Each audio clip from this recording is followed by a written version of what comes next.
What's up, Dennis? I'm What's not up, Bubbles? not used to seeing you What's without your up, hat. You Travers? got like a nice supervillain look going to you.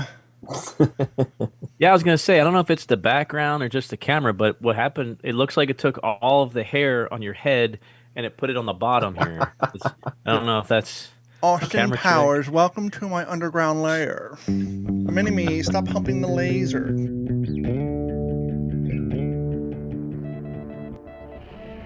Digital 410 Media proudly presents the What's the Scuttlebutt podcast with your hosts, Don Abernathy, Jeff Copsetta, and Dennis Blocker. Welcome everybody to another episode of the What's the Scuttlebutt podcast, your favorite World War II based podcast. And we are here a day late, but not a dollar short, because yesterday was a holiday. We took the day off just like the rest of you, but we're playing catch up. And Jeff is back with us.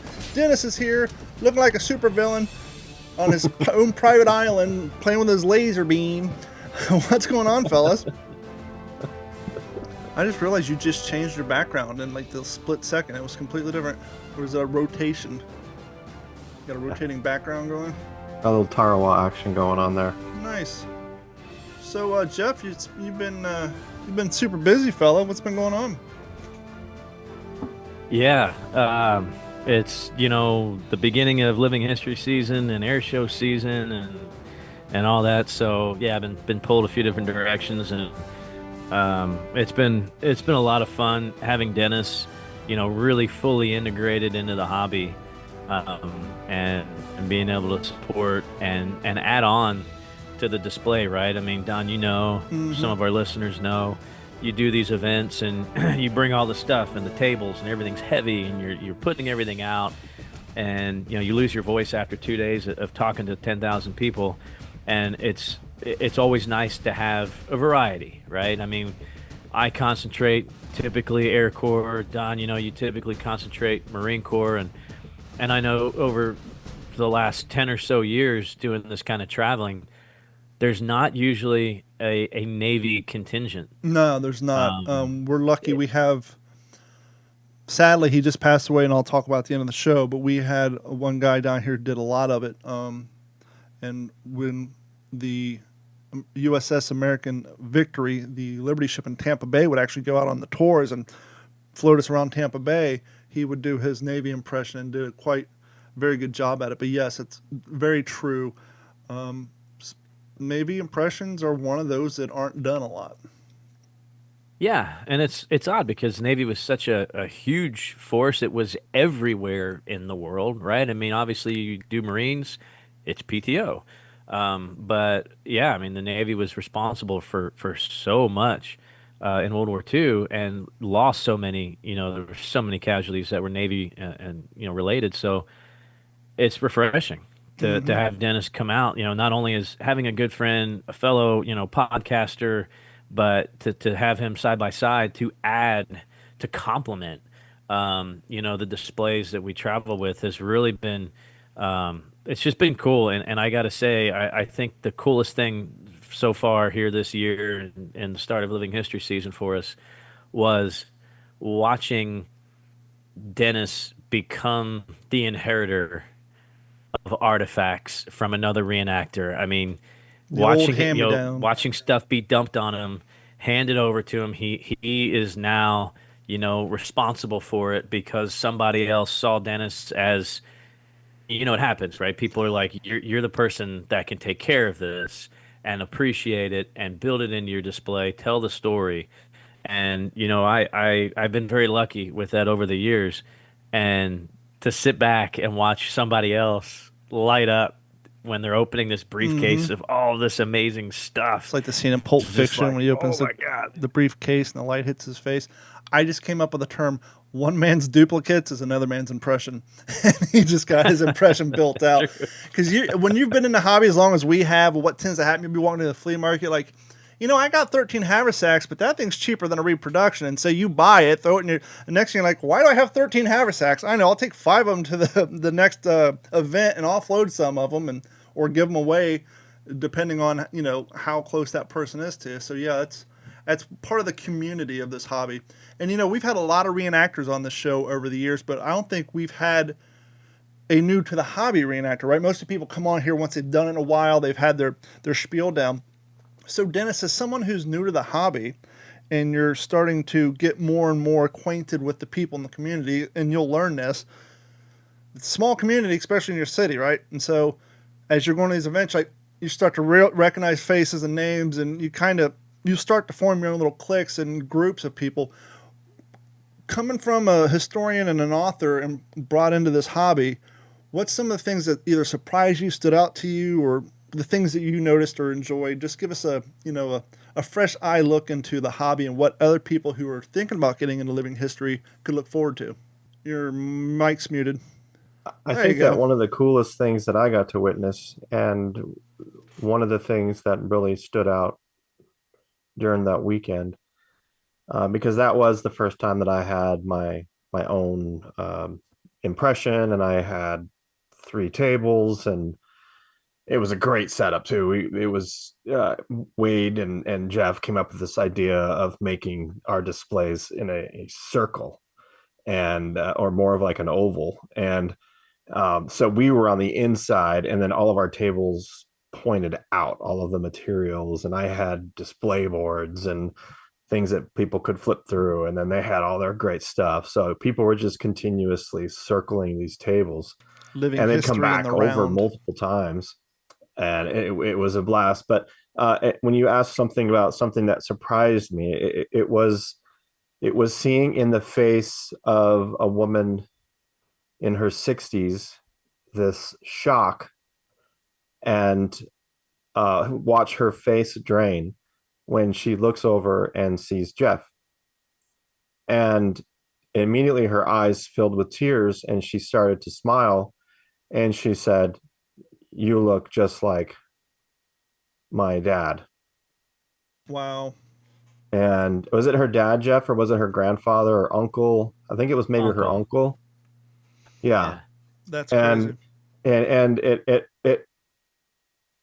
it was a beautiful moment for her, because it was like he was alive again. And she got to, for that split second, see, and it was like, oh, there he is, right? What's he doing here? And then the realization is that, of course, he's gone. But that split second impacted her so much that she asked Jeff if they could take multiple pictures together, and she was going to tell her family. Am I right, Jeff? That's It was very powerful. Yeah, yeah, it really was, and as you know too, that's the second time that's happened in the last couple months. We had a woman come up when we were in San Antonio, and it was her father That's that had right. served, and she was retired Air Force. He flew, I want to say P-47s. She showed me a picture, and the whole 9 yards. And she kind of got a little teary eyed, but yeah, the lady in Dallas, it was like I almost was like, what happened? What, because Yeah. I didn't know you guys were talking. I was talking to somebody else, and so Dennis was facing out of the hangar towards where the ramp was, where the aircraft were parked, and then we had static aircraft inside. So I'm facing inside as the people come through the foyer. So we don't see each other's conversations a whole lot. I just happened to look over, and yeah, she was just kind of looking at me. She was there with her husband, and yeah, at first I thought there was something wrong. Like, oh gosh, what happened? Was there an accident outside? Something. Um, I had no idea. Yeah, it was just this emotion, just her seeing me, and her husband pulls out his phone and I think pulled out a picture of her uncle and shows Dennis, and you were like, wow, okay. And then they showed me, and she said he flew B-24s, and she said, could I get a picture with you? I said, she's absolutely. I said, let's go take a picture in front of the B-24. Fitting. And so I gave him my business card. I said I'd love to have, a copy of that and the original of the uncle. And they did that side by side thing and emailed that to me. And yeah, I mean, it's why we do that. Mhm. This is why we do that. And um, it just keeps those guys immortal. And, of course, right now on the heels of Memorial Day, there's no better time to help conjure those types of memories for people who had family that served in World War II. It just gives you a deeper appreciation. This goes beyond, we all grew up watching movies and playing John Wayne, and you want to be all of these things that you weren't, and that's fine. But it really kind of reiterated the true reason why we do this, and it just was a pleasure to just to meet those folks and have her her uncle and just take a picture, just something as simple as a picture. And I will say that there was some resemblance.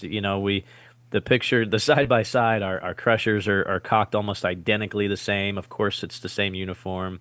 He had a mustache, so it was just there was some resemblance, but I definitely get why it struck her like it did for sure.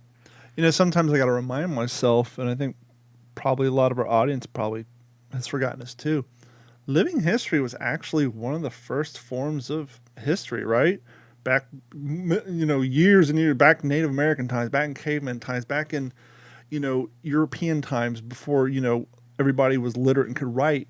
They would tell stories verbally, and then they would have the members of the tribe reenact the battles that they had with other tribes, and all the way up through history. Yeah, it wasn't about World War II, but retelling the battles of how their tribes or how their grandfathers got to where they were in that point of history, because people weren't literate. It was done through dances, motions, reenacting battles, different format, but at the end of the day, it's all very similar, and it's one of the truest forms of history, and it's kind of important of why we need to help keep that alive.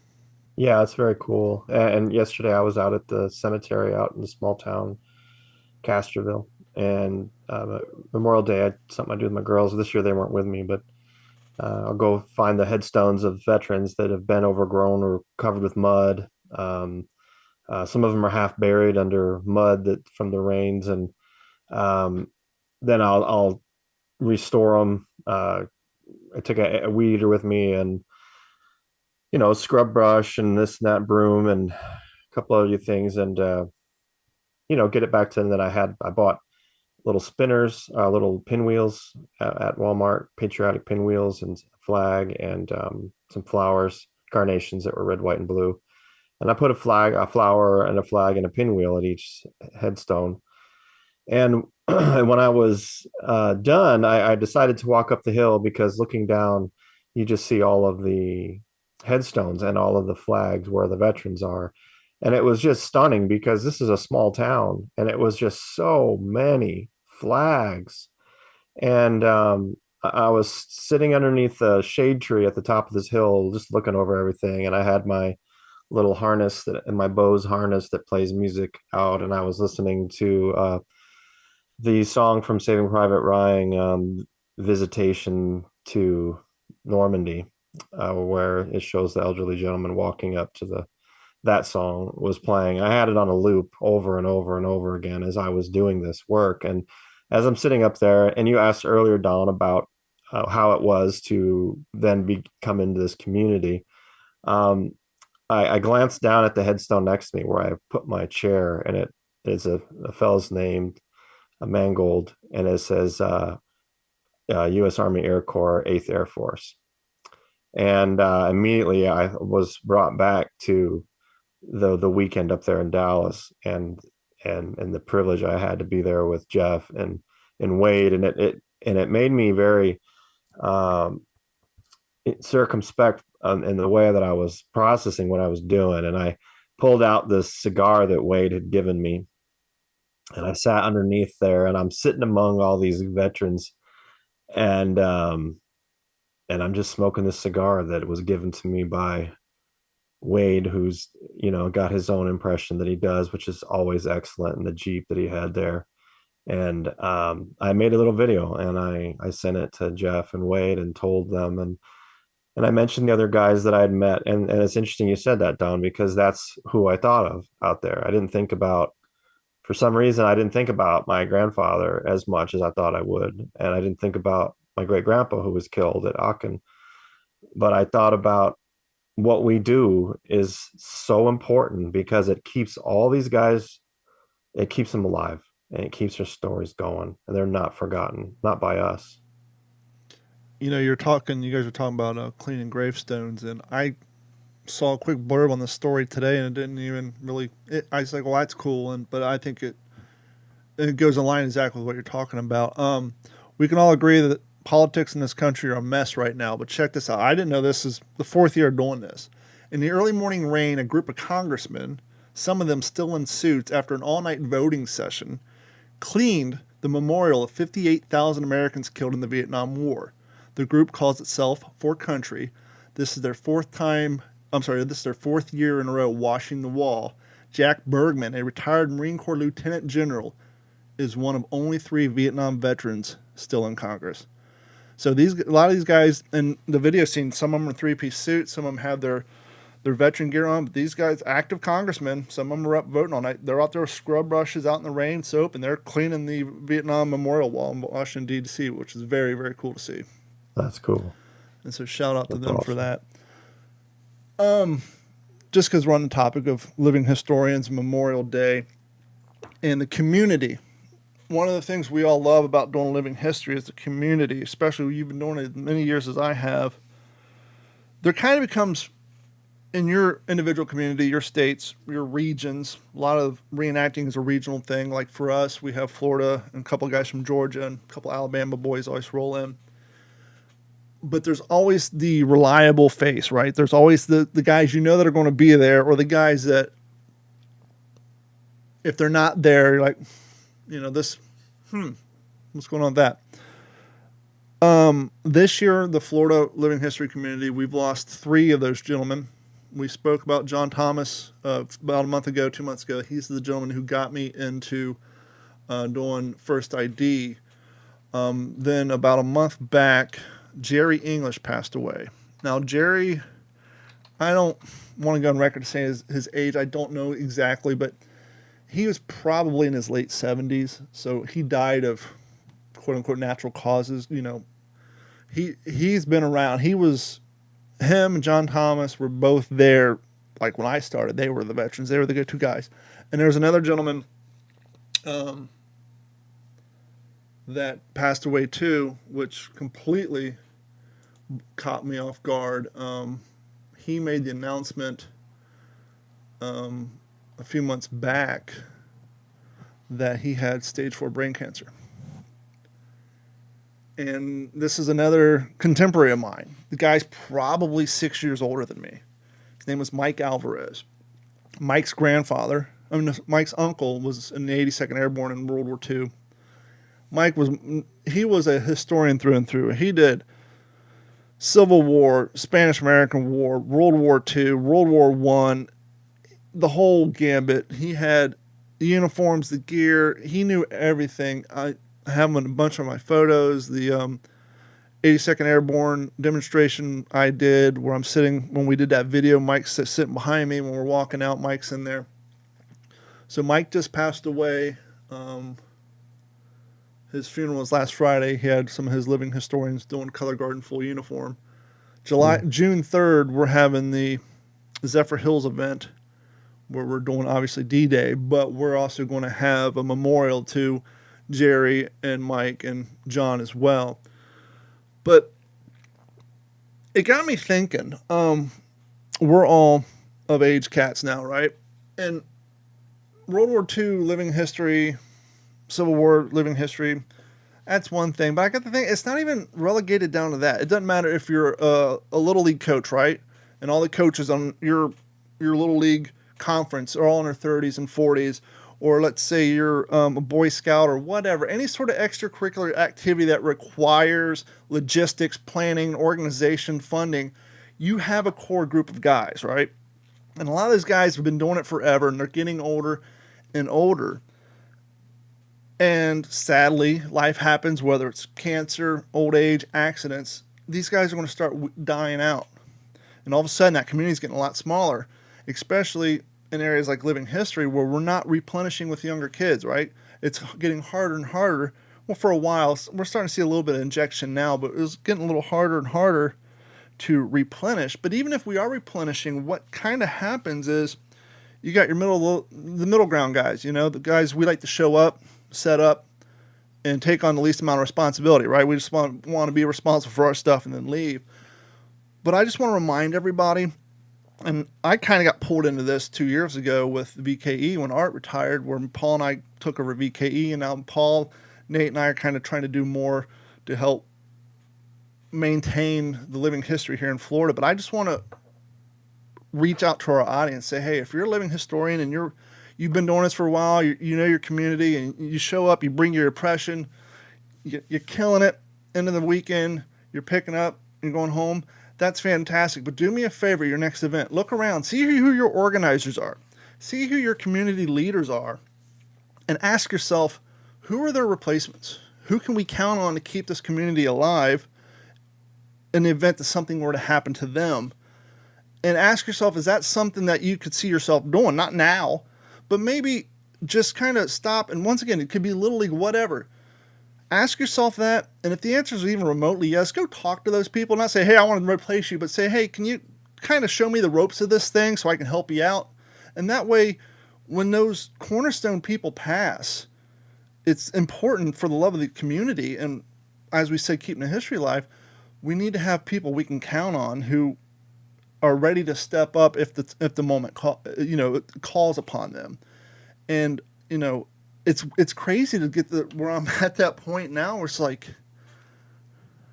I don't look at my age as like 46. I don't think that's old, but it's like in the last 5 years, I've known 4 people now in their 40s who've all passed away. And it's kind of like not so much a mortality thing, but when it comes to this sort of thing, just if you guys love your living history community, your book club, your bowling league, your Sunday softball league, whatever it is, just get to know the people who organize it and just ask yourself, for the love of whatever it is, would you be willing to start learning those roles so that you can take the place to help your hobby, your community live on in worst case scenarios? Because I think a lot of people, showing up is cool, but sometimes if the organizers aren't there, there's not going to be an event to go to. So just put that out there in the ether, maybe to help revitalize some of the living history communities throughout the country and world. Yeah, I think that's part of good leadership too. I mean, I learned that in the Army. When every time you're getting promoted, as you go up, you're looking down, grabbing the next guy and bringing him up with you, right? As you make E4, he's E3, and then when you make Buck Sergeant, you're pulling him up to be a good specialist, and so on and so on. So yeah, absolutely. I think that's every leader's responsibility to be able to name their replacement, or at least have a plan in place to where, in the event of something drastic, whoever does come in is not caught off guard. And I think that's important. That's definitely a lesson I learned over the years as not a very good administrator. I'm not an administrator. I don't keep good records. Anybody who knows me on social, like, wow, I did all these amazing things. I don't even have a picture to prove it, right? I don't document what I'm doing. I'm living the moment. Yeah. I'm not taking pictures of it. So, but I mean, having been in several, roles with responsibilities in the community, in living history, and so on, yeah, that to me, that's that person's job. That's part of the responsibility. And to your point with the young folks coming up, man, Dennis, I know you're probably thinking of him. That kiddo we met in Dallas. So we met a reenactor, Don. You're gonna love this. I am probably the biggest Memphis Belle fan you'll ever meet, but I may have met a very close second.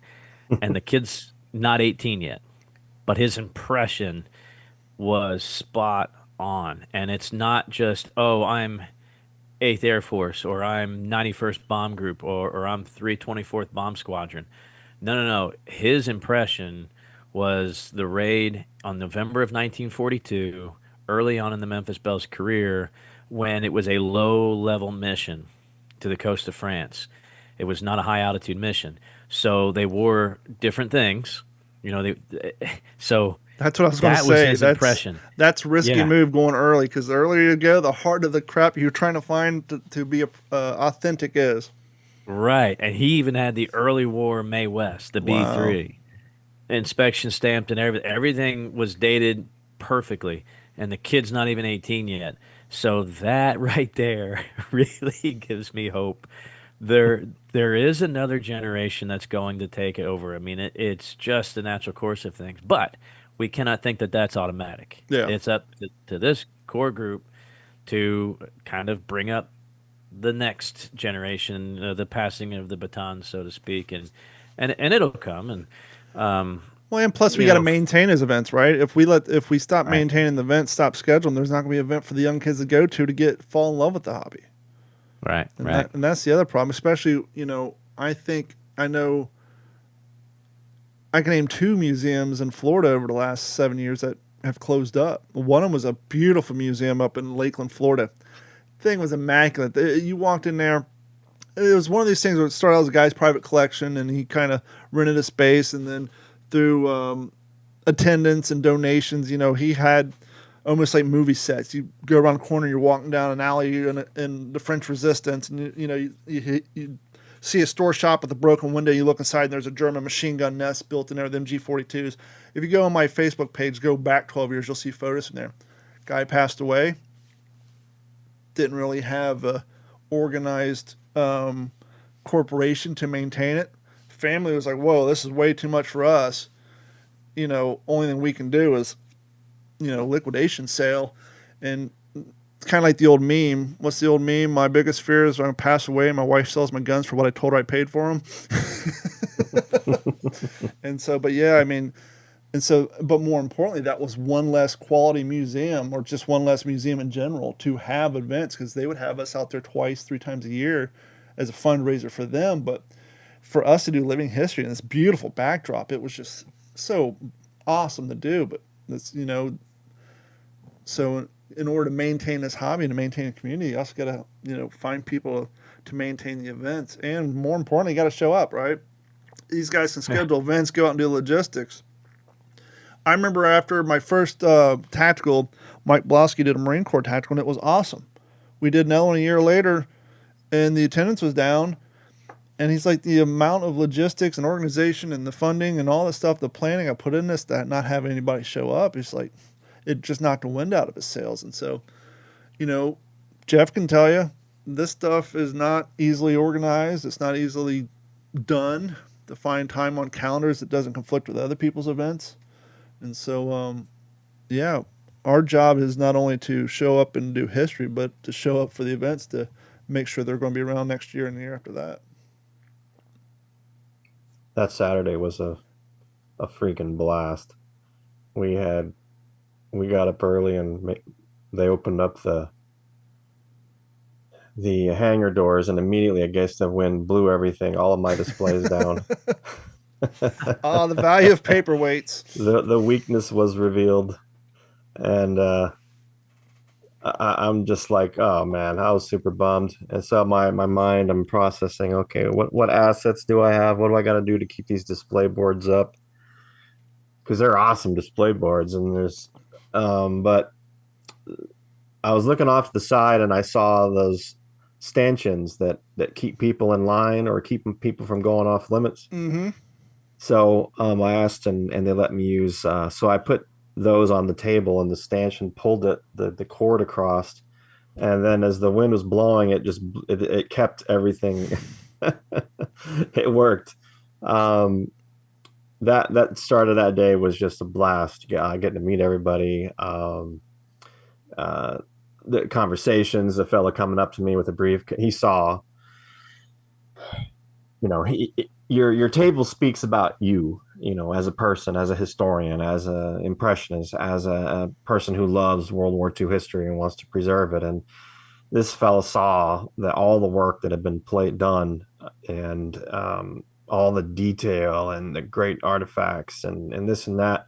And he was feeling his mortality. He had felt he had a close brush with death and had lost about 80 pounds, and he looked skeletal.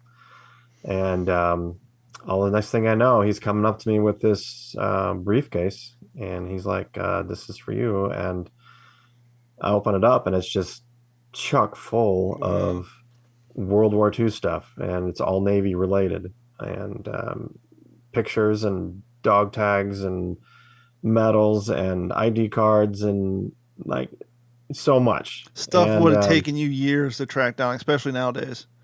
Yeah, for sure. And and it was exactly what Jeff told me was going to happen, is that people are going to see what you do and the pride you take in it, and they don't know what to do with some of this stuff, and they're like, here's the perfect repository. And then the benefit is that your display gets better. After that, then, and more unique. because your display is built off of real artifacts that someone has collected 30 years ago, and you're not buying the same stuff that everybody else is trying to scoop together off of eBay or the reproduction stuff. To have something walk in that this guy probably has spent 20 years tracking down different locations, it's going to make your impression, your display, so much more unique than the next guy. Not that a lot of people are doing Navy, so you have that too. But yeah, you just can't beat a homegrown collection that someone has spent years organizing, especially if they started years ago. So as somebody who's been carrying a firearm for over 13 years daily, one of the biggest inconveniences is when you come home, you need to take your firearm off of yourself and put it somewhere safe, somewhere secure, especially if you have kids. Now, I know most of us are responsible. We have a gun safe somewhere, but let's be honest, usually these gun safes are big, they're bulky, they're kind of out of the way because they're a bit of an eyesore. Your wife doesn't want them where everybody can see them, so sometimes they're in your closet behind some clothes, sometimes they're in the garage, sometimes they're in the mudroom. And let's be honest, taking your firearm out and walking to those locations to secure it is a pain in the butt. But you have to be a responsible firearm owner, especially have kids in the house. That's why you need to get yourself a StopBox Pro portable gun safe. You can make it non-portable. You can drill some holes in it, mount it to a place of convenience in your house, but it requires no batteries and no electricity. You simply come in your house, walk up to your safe, choose your finger button combinations, open a safe, remove your firearm from your person, put it in the safe. If you close your safe, just that easy, it's secure. So do yourself a favor, head over to stopboxusa.com/D410 and get all the information today on your StopBox Pro. When seconds count, trust the only non-fail firearm storage box, StopBox Pro, at stopboxusa.com/D410. It was it was pretty awesome. After that, they closed up shop, and then everybody left, and the guys started. It was fun to watch all these grown men giggle as they got into their different impressions, and because now it's playtime, and they have a B-29 there, you got a B-24 there, and so it was a Hollywood city. It was like reenactments, great pictures taken from inside the B-29, and everybody's in their proper positions. You got every seat is manned, and these just great photographs were taken. And I'm the Navy guy, so what are you gonna do? This has been a Digital 410 production. Hand me a fire extinguisher. I'll make sure the engine doesn't light off. But it was a lot of fun. And then we rolled in a circular table in the middle of all of our tables, and we sat around and had brats and some baked beans, and we had some whiskey that I brought, and we went out and smoked some cigars that Wade and Jeff brought. And then, as if that wasn't enough, Jeff, what did we do then? Well, I busted out the old projector, and on the back of the hangar door, we watched an amazing documentary that Dennis had introduced me to, and of course, with all of these Air Corps guys here, and none of them had seen it. And we can't forget about our one boy that was set up in the foyer, who, I mean, he had his grandfather served in the 91st Bomb Group. So he had his dad's bomber jacket and dinghy whistle and all everything that would have been pinned on his uniform, all the different sets of wings, and he had all kinds of stuff. And he's got one of the only complete survival kits in the country. He thinks there's only 4 correct complete survival kits with the correct fuses and everything, right? Fishing so the line. guy's like super collector. And he hadn't even seen this documentary called Target for Today. So yeah, we put it on, and man, yeah, I went and popped popcorn. Yeah, it was great. I mean, I have to say, Dennis was a great sailor, because in the morning he's pouring us coffee and he's making us breakfast and waffles, and he fluffed our pillow on our cot. It was great. It was. That's awesome. But I have to say this. Speaking of exposing, seriously though, speaking of exposing weaknesses, here's what makes Dennis's display really fantastic. Is, I've been in education for several years now. I put a bunch of stuff on a table, right? If I'm not there to talk about it, people look at it. Dennis's is there to educate you. And that's what really seeing his display, it just kind of Interactive. go, huh. Yeah, it's interactive. He's got things, he's got the ships that you can flip over, the wooden ships, and it gives you this information, the display boards. Yeah, in the wind, they're tough, and he's going to find out other ways, but it definitely has made me think, and I think I mentioned it to him that weekend, like, man, I just got a bunch of cool stuff spread out, right? And a Jeep for people to sit in, but like, I need to work on that. I need to work on what is this stuff? What's significant about it? Because again, if I'm there, which I usually am, hey, here's a whatever, and check out this silk map, and look at the difference between a 50 caliber and a 20 millimeter cannon. Like, I got all that, right? I've got everything to generate any kind of conversation, from survival, escape, evasion, your gear, personal effects, the goofy stuff, the hair tonic, what a shaver looks like, to a bar of soap. I mean, I got all that, but you take me out of the equation, and nobody's going to really learn anything. Yeah. Dennis doesn't even have to be there, and the people are coming by, they're reading everything, so that to me is the value of his display. Is it's educational by itself. And that definitely showed me that I've got some holes. As cool as my display, that's great, I've got some holes. And I think it's the lesson that any reenactor who does any kind of a display can learn, because that's typically what we do. They put up a small fly tent, or throw out a bunch of field tables and foot lockers and whatever, and it's stuff. Yeah. Like, very rarely, unless, now again, when I was at the museum, that was different because that was our job. But Dennis is really truly, like, it educates you. Yeah, I think And that's been inspiring. a lot of us get so caught up in the chase of the artifact that when we get it, we're just rummaging through all of our stuff the night before, right? Oh, I want to do this impression, I need this, and this. You throw it in your duffel bag, and you get there and you just lay it out. You're like, cool. But then you have the people like Dennis. John Thomas was one of those guys. He was a craftsman. His daughter was artistic. So if he was doing the first ID on D-Day, he actually got on the bandsaw and made the continents and the arrows and the landing, and his daughter painted them all up, and he had literally boards, like plywood boards, of the landing maps of Normandy or whatever event, and he had the big first ID logo made out of wood, painted red and OD green. He had it all. And he was really basically he took two hobbies and squeezed them together and added his kid's hobby into it as well. And yeah, it's, a lot of us need to sit down and think, what are my other strong attributes, and how can I, as Jeff just beautifully said, kind of make my display stand on its own if I'm over here talking, because you may not even be away. You just may be in one of those conversations where somebody's really in it, and then you got Steve and Betty standing over here just looking at a table, getting ready to walk away. But as you said, if you kind of a miniature self-guided tour of your table, Jerry Oxley, another guy, he's really good at this. Before COVID, we had the honor of doing the Army's, as Jeff can tell you, every year they have the Army birthday. And every state has in different places. Here in Florida, they would have it at the Hilton in downtown Tampa.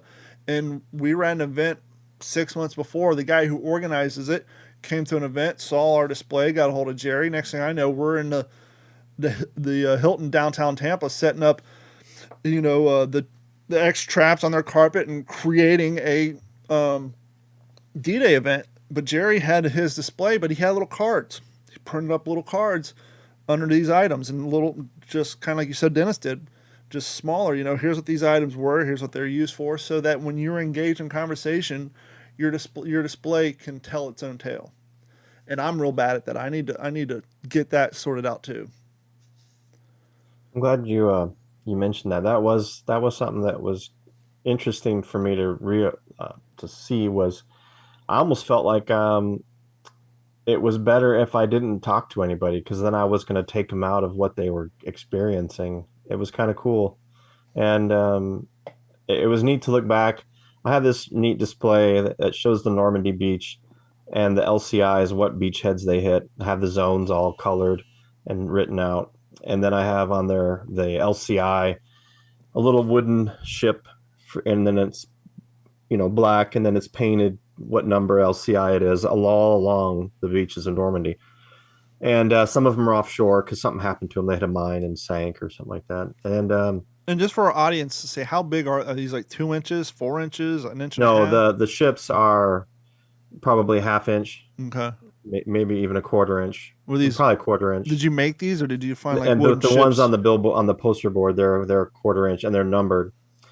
Yeah, these are all things that I hand Nice. made. And then on the table there are probably, what would you say, Jeff? Like 6 inch, Yeah. 6x3, and they're the shape of a ship, and it's also the LCI, and it has a little knob, and so you can match the LCI on the table to the one on the board, and you pick it up and you flip it over, and it gives you bullet points of what happened to that LCI on those different beaches. And that was really fun to see, look over and see a dad pull one up, or a young kid pull one up, and then call over to his dad and say, man, the 91 was at Omaha Dog Green, and I had no idea that these ships were even there, and look what happened to it. It hit a mine, and then it was backing off, and it hit another Teller mine, and the troop compartment number 1 was full of troops, and it caught fire and burned up all 50 guys. And to see them learn that there was more to Omaha than the Higgins boats, the ramps coming down, and which of course we all know about. But that was really cool. So if someone in our audience is trying to get ideas, so did you just have a single number on the bottom of the ship and then a corresponding board with because obviously that's a lot of information to put on the bottom of a piece of wood ship. So did you have like a number on the ship, like 1, and then you look on a board and it had that paragraph? Yeah. So like, for instance, the 91, Okay. you look up on your display board and you'll see the Normandy beach, and you'll see 91 is beached at Dog Green, right? So then you look down, and laying flat on the table are all these different LCIs. And then it's the only thing on top is it'll say LCIL 91, and it's got a little knob that you can use to grab it and pull it up, and then you flip it over, and then it's got just short bullet points about probably 10 font, and about what happened to that ship. And then they're like, oh my gosh, well, look at this one. Why is this one way off the beach? What happened to that one? That's 232. So then they look around. Okay, where's the 232? Where's the 232? Okay, here's the 232. And they pick up the 232, flip it over, and they'll read about how that it hit a mine. That's awesome. 14 guys went down with the ship, this and that. How did you come up with that idea, especially being so new to the hobby? That one actually goes back to my work with the LCI Association, and I was in charge of growing their archive. It was something that I volunteered to do, and I took it it was their index for their archive was about 10 pages, just on the front, and then I grew it to 150. Wow. Pages, and so I just made several campaigns to get artifacts and memoirs and things from the guys, and their stories and pictures and this and that, and reports and all this stuff. And so we had here in Fredericksburg at the National Museum of the Pacific War, I convinced the LCI Association to donate their archive to that museum, because I knew that they would take care of it and watch over it. And so we had a big ceremony, and so guys came from all over the country. LCI guys came, and I wanted it to be a huge event. So part of that was that I had gone to the archives in DC, and I scanned literally probably 2,000 pictures of LCIs in the Pacific and Atlantic during World War II. So then I had a fundraiser campaign, and my goal was for this meeting where we were going to donate the archive to the museum, is I thought, how cool would it be if we got to display these pictures for people to see? So we raised the money, and I made a couple hundred of these 8x10s into 8x10s. And then all along the walls in the Nimitz Hall there in the galley, and that one, not in the galley room, in the, what do you call that? The dance floor, what do you call that, Jeff? Oh, the Nimitz Ballroom. The ballroom. There we go. There we go. Thank you. Yeah. All along the halls, the walls of the Nimitz Ballroom, they had, at the time, they had these cork boards, and they were covered with burlap, and it was perfect. And so I just had Palau over here, and I had, the Philippines and Okinawa and Iwo Jima, the Marianas, Normandy, Italy. And so as the LCI guys and their families are filing in, they're just aghast.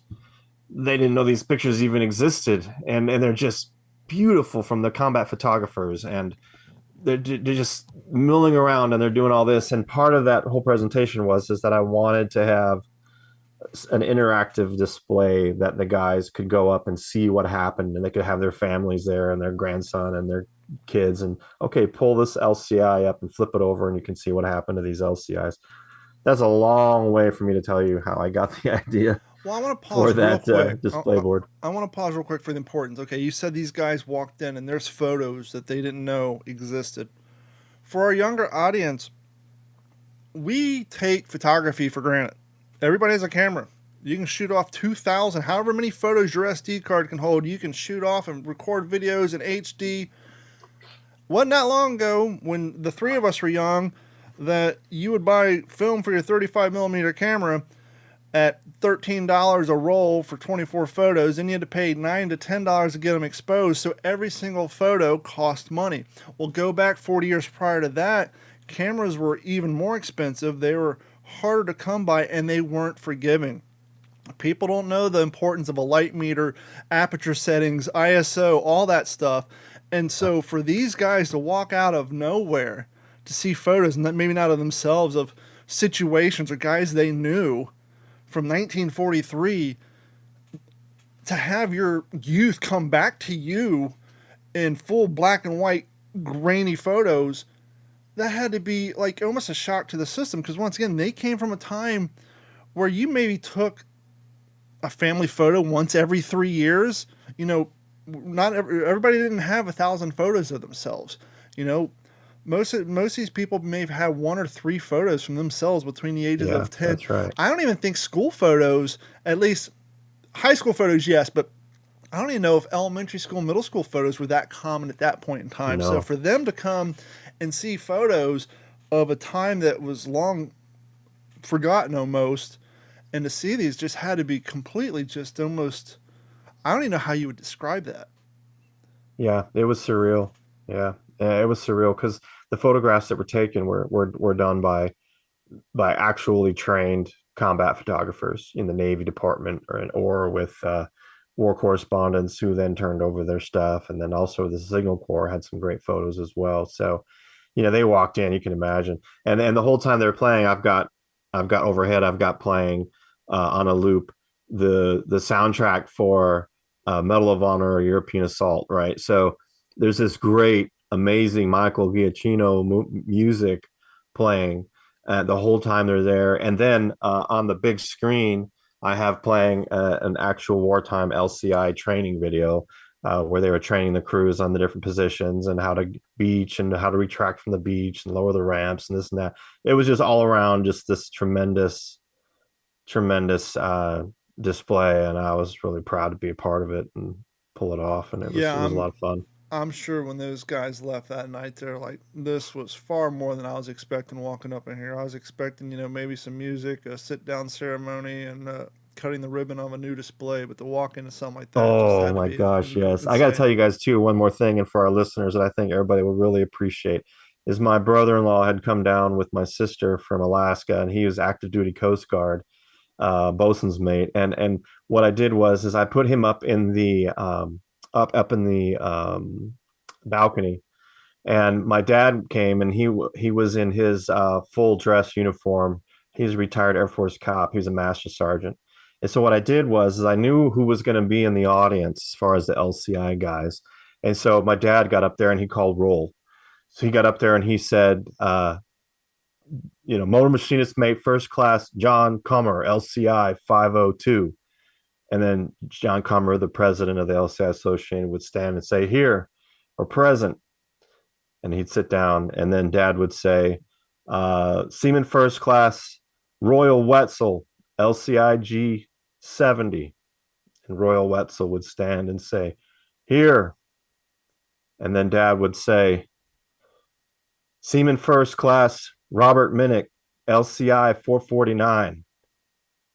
And it would be dead quiet.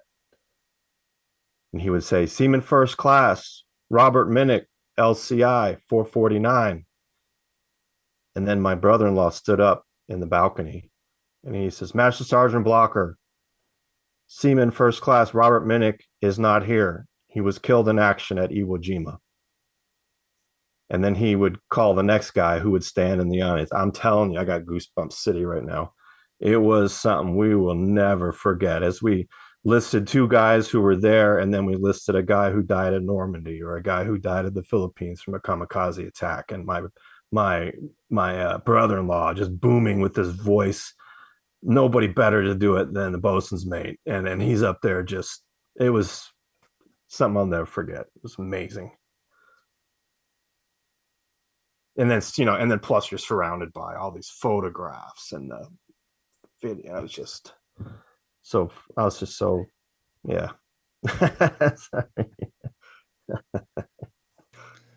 You guys were talking about, Jeff, you're talking about when you woke up in the morning, Dennis, your sailor was fluffing your pillows and pouring your coffee.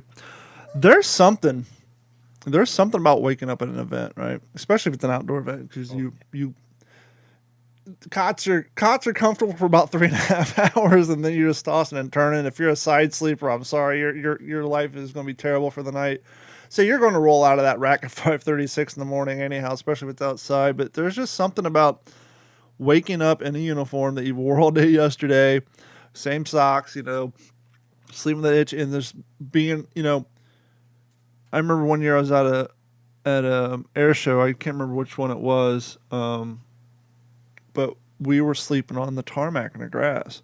And the way my pup tent, I opened a flap, sun's coming up, and all these World War II aircraft are just parked on the side of the tarmac. And just to be sleeping in a uniform, because, it's early in the morning, the F-16s aren't flying over, the Navy's not playing their techno music at their booth yet, you don't have the smell of hot dogs wafting through the air. It's just you looking at your tent and seeing the shadows and the silhouettes of all these airplanes. There's just, you can't beat it. And you got to have the people who are willing to do that morning routine. Especially if you guys are camping out, someone has to be making the SOS and making the coffee, because people are going to be hungry and they're going to be wanting food. I remember when we were at, I have a video of this somewhere. It's the only time I've seen it done. When we were at the 80th anniversary of Tarawa in Fort Morgan, Alabama, we had such a big turnout just for our Florida guys. We made spaghetti for dinner. The pot of our spaghetti sauce was so big, we had to stir it with an entrenching tool. That's how much spaghetti sauce we had. That's awesome. It's like this ladle isn't cutting it. Here, I dusted it off. There's no such thing as hygiene on Living History Week, and you can be out diving, running in the mud, have black powder. Just give me that Spam, whatever. Dirty entrenching tool, who cares? But yeah, I've never seen so much spaghetti sauce that we had to stir with a T-handled E-tool, all in uniform. That's awesome. And I remember the joke was, because that was actually during the Marine Corps birthday weekend, and we had, it was sponsored by Marine Corps League, and we had some active duty and retired Marines there. And the joke was we shared some of that spaghetti with the people, and we were making it. The lid fell off of the peppers, full of peppers in there.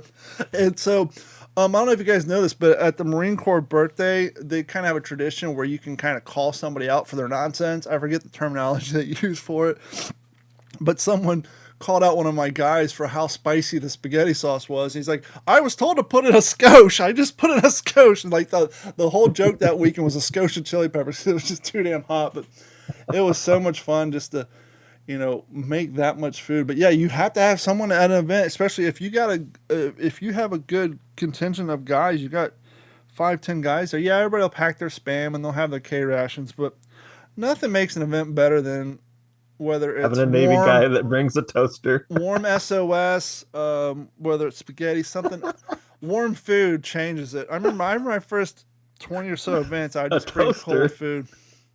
Hey, what's the old saying, Jeff? brought If a they had it, toaster. they would have used it. I brought a toaster and Eggos, and I had breakfast, and to tell you what, they ate it, but it was. It's Hey, like, man, if they it was had it, they would've perfect. Now I used look it. back on it, it was like, that's totally Navy way right there. I made my grandpa proud, that's for sure. I had syrup and butter, and I had it the first time last year. Paul made it, and I made it. Me and my buddy, we went camping. We went kayak camping, camped out on the lake, and I brought my World War II cook stove that I made. Perfect thing for your next event. Get your Spam, the Hawaiian King rolls, and then get a can of the round pineapple, the slits. You put that pineapple and that Spam on a hot griddle over your propane, whatever, and then put that on a Hawaiian King's roll with black coffee. Oh, it's very, very good. It sounds gross, but especially if you're hungry, it's Spam. You got to grill that pineapple up. Oh, it's so good, and it's authentic and error correct. I did take There's a ribbon nothing- for how many brats I could get in my mouth at one time. One. Isn't it crazy how you can get a group of 30 and 40-year-olds acting like 13-year-olds at these events? It happens every time. And by the way, for you older guys, you have to tastefully haze your young kids, right? You have to bust the young guys' balls. You have to make them do stupid stuff. Kind of what we were saying earlier, right? You kind of have to bust their balls and get them used to stressful situations a little bit, because they may be picking up your reins 10 years from now running the events. But, I think I posted a TikTok at the last train event we did, and it was, I taught one of the city kids how to build a fire. Dude, 17 years old, never made a fire before. He lives in Miami. What does he need to build a bonfire for?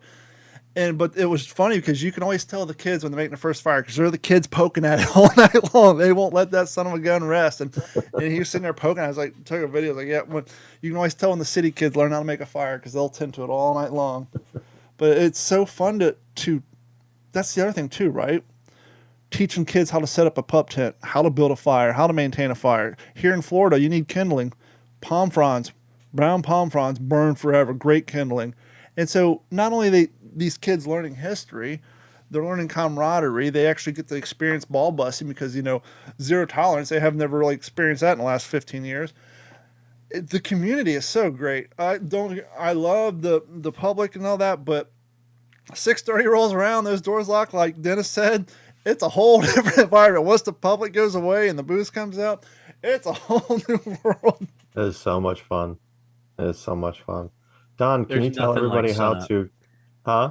I was gonna say, there's nothing like sun up at an air show, man. No. I mean, Don, you hit it. There's something about it, and I think I mentioned it to you, Dennis, too, when we were there. Like that's my favorite time.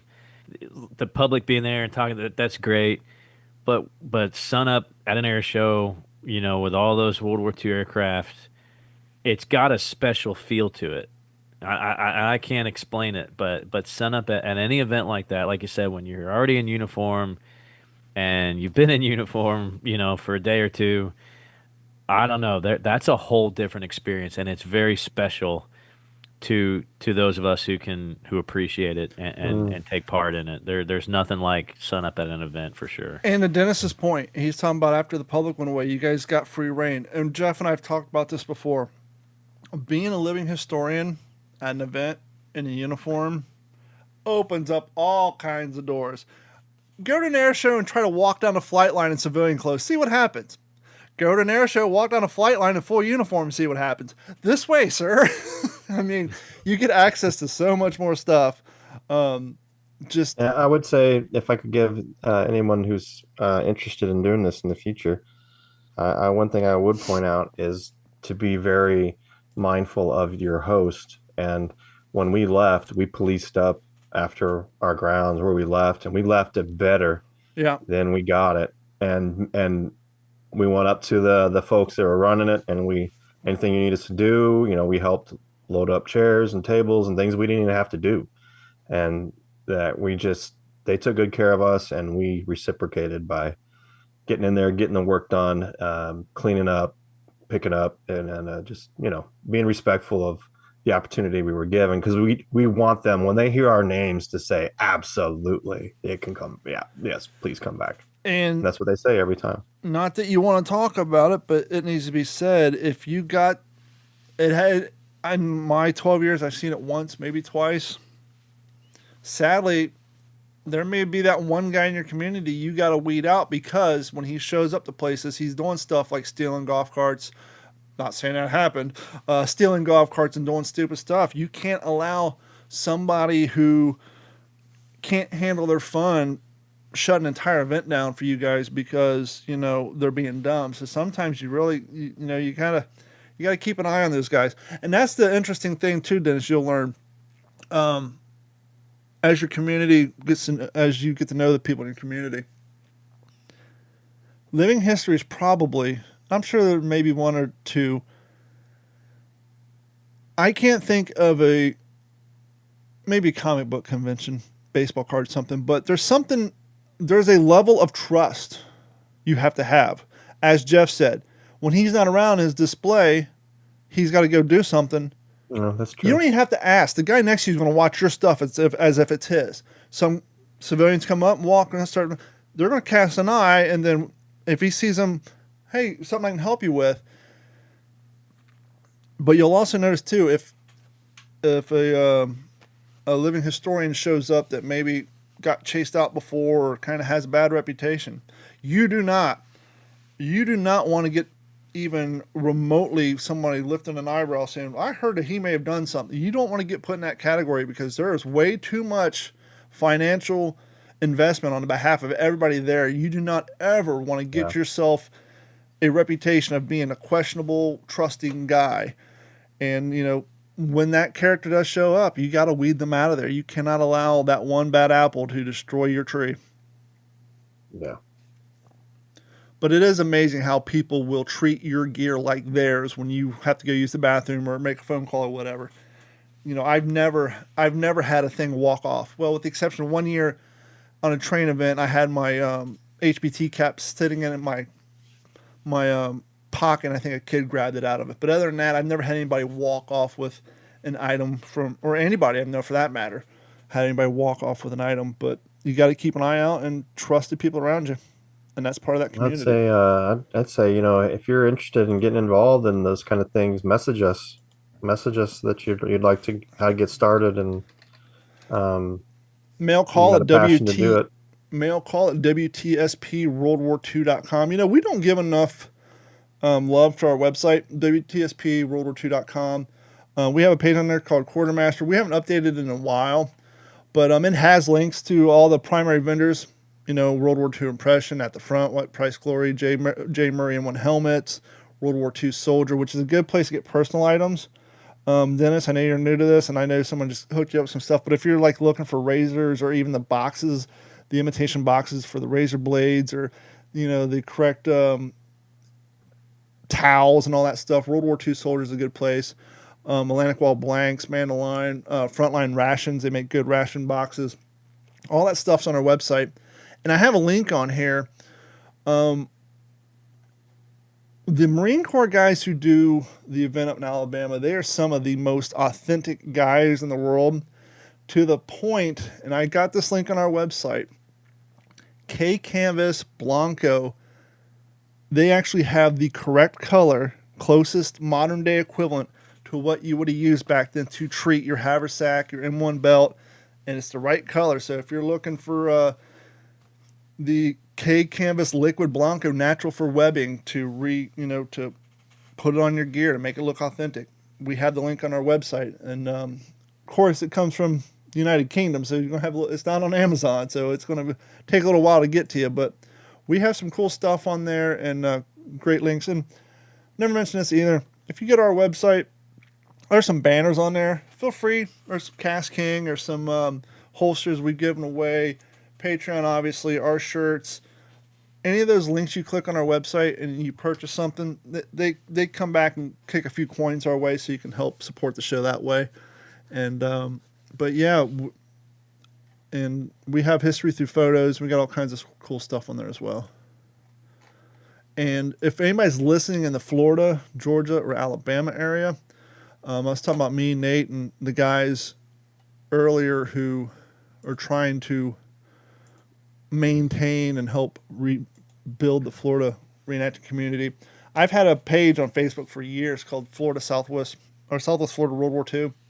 We've renamed it, and we also have a website called the Florida Regimental Combat Team, or the and we have a website too. So if you're in Florida or Alabama and you're looking for places to get information, we can help you out there too. So just look for the Florida Regimental Combat Team on Facebook, and we also have a website too that you can get information to. And we also put up links to current events like the I said June 3rd, it's actually June 7th.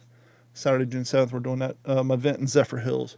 But yeah, so we definitely check out those, and obviously check out the What's the Scuttlebutt Facebook page and Instagram page, and which we link a lot of stuff with Jeff and all them.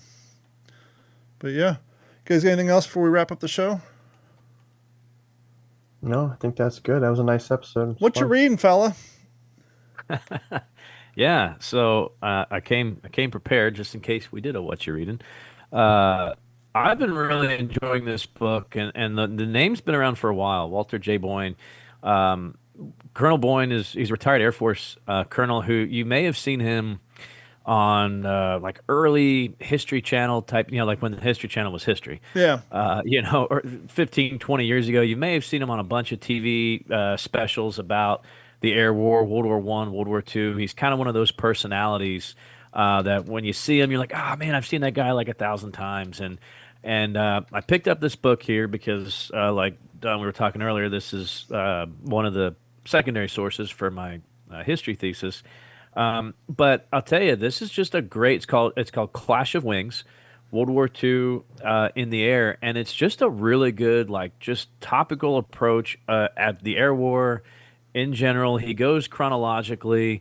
He's going to go back and forth between, Blitzkrieg, Battle of Britain, Japanese in China, Pearl Harbor, and then we're going to go back to ETO. So it kind of goes back and forth between the theaters, but stays chronological. It's not biased or anything like that. It's just every chapter is a different, phase of the Air War. It does not touch hardly at all on anything in the ground, except for it may say it's a compliment to the ground forces, or something like that. So it keeps the ground out of it completely. It's strictly just air. And like I said, it's just a good all-encompassing book. If you just love the aerial warfare perspective, and I've learned a lot. I really have. I've learned a lot more about how integral control of the air was for every operation we did. I mean, there was not a single Luftwaffe fighter in the skies at D-Day, and that doesn't get the credit enough. Yeah. I mean, D-Day's always about the ground, but what set the stage was the destruction of the Luftwaffe, and you kind of go through the phases of the antiquated Navy aircraft, right? The beginning of the war, the Vindicators, the Buffaloes, things like that. Of course, the Wildcat had its shortcomings in P-40, and then enter the Hellcat, of course, and then the Helldiver. And you see that progression, and never really thought of it. But, the Japanese, it was the zero, like Yep. through the war, right? I mean, yeah, the Oscar and the George and the Frank, things like that. But, and the Judy, supposed to be the new Kate, I guess, or the Val. But for the most part, there was really not that kind of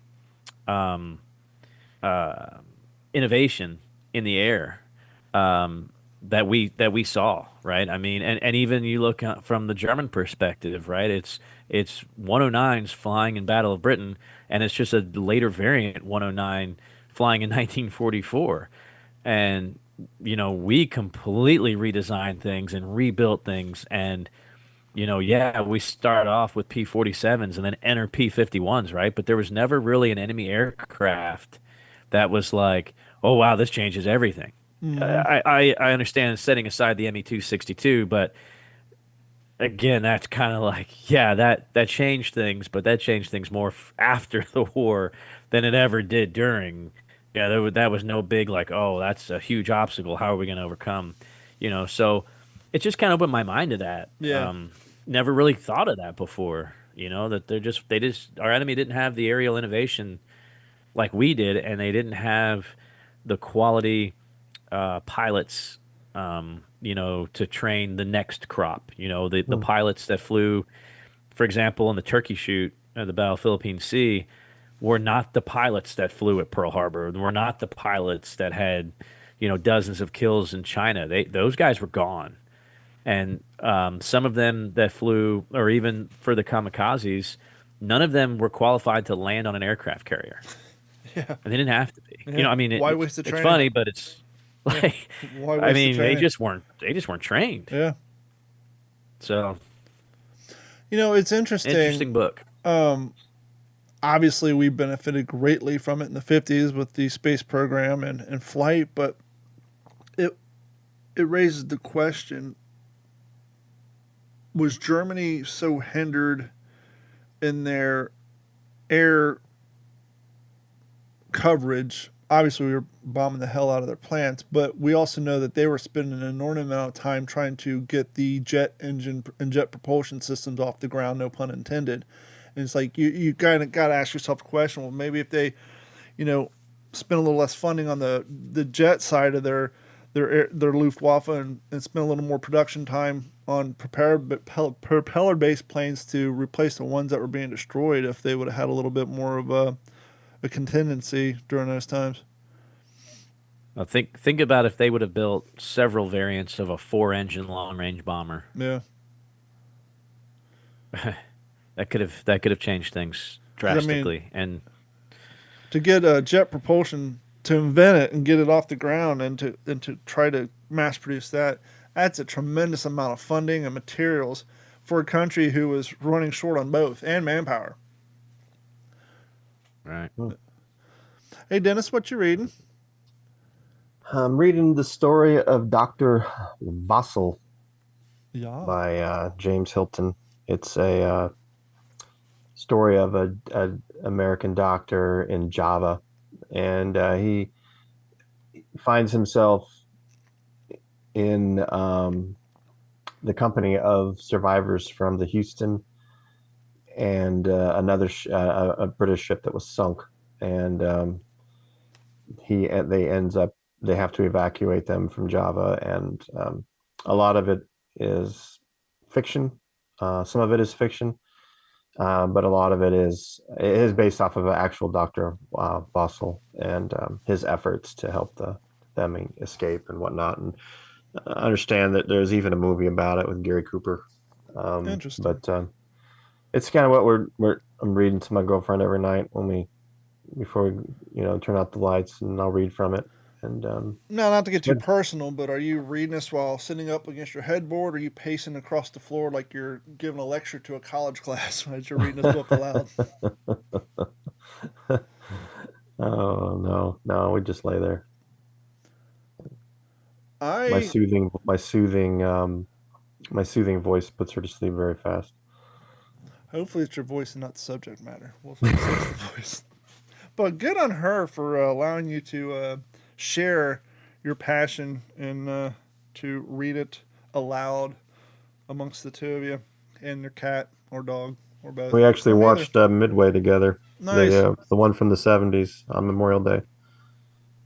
Yeah, I I haven't read anything in about 2 weeks. I've been wicked busy. Plus, for those of y'all who pre-ordered it, I believe, at least according to my Amazon, our friend Henry's book should be showing up in our mailboxes here in a couple of days on the 3rd. So the next book I'm going to be reading probably on Tuesday. he's been tearing it up on the podcasts, I just and saw he was on Jocko Willick's podcast. yeah, he was on Jocko. It was a really good episode. I really enjoyed it. So, He's got such a great voice, and he's so good at telling his stories. It was just Jocko was riveted. We were all riveted. It was so great. and so his book, The Old Breed: The Complete Story Revealed, A Father, a Son, and How World War II in the Pacific Shaped Their Lives by W. Henry Sledge will be getting to my mailbox and everybody else who pre-ordered on the 3rd. And so that's going to be what I'll be talking about on the next episode of What You're Reading. And we're so thrilled for Henry. Yeah, for sure. From the day he came on here, he was trying to figure out, how to get this idea he had off the ground and get it in everybody's hands. And I'm so thrilled that he was able to achieve that. And no one knows more about that than Dennis. I mean, you've gotten quite a few books out of your mind and onto the paper and into the shelves as well. And so, good on you for So that. cool. Yeah, I'm looking forward to reading that book of his. Yeah. So that's going to wrap it up for this episode. We want to remind you once again, we want to hear from you. Email us at mailcall@WTSPWorldWar2.com. And until we see again, my name is Don for Dennis and Mr. Jeff Copsetta. Thank you guys so much. We appreciate each and every one of you tuning in for every episode. And we'll talk to you all in 2 weeks.